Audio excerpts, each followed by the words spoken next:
نروح بقى للزنك اسيتيت، وده نوع من الزنك المرتبط بحمض الاسيتيك اسيد واللي بيخليه سهل الامتصاص في الجسم. وده نوع من الانواع اللي بيستخدم في علاج نزلات البرد وبيكون موجود في ادويه استحلاب لعلاج الاعراض. والمميزات بتاعته انه مفيد للبرد والزكام.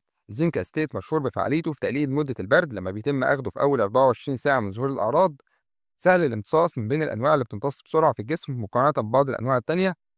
بيخفف من شده الاعراض خصوصا لما بتستخدمه في بدايه الاصابه بنزله برد. العيب بتاعته إن سعره غالي شوية، بيكون أغلى من بعض الأنواع التانية زي الزنك سلفيت أو الجلوكونات.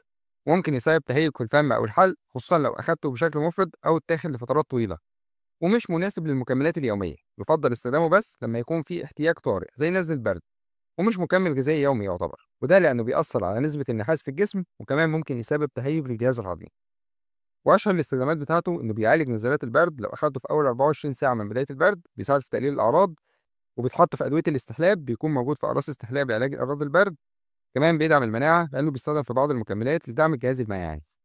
وأهم الأصناف اللي فيها الزنك أستيت هي اللايف اكستنشن زنك أستيت وسوانسون زنك أستيت.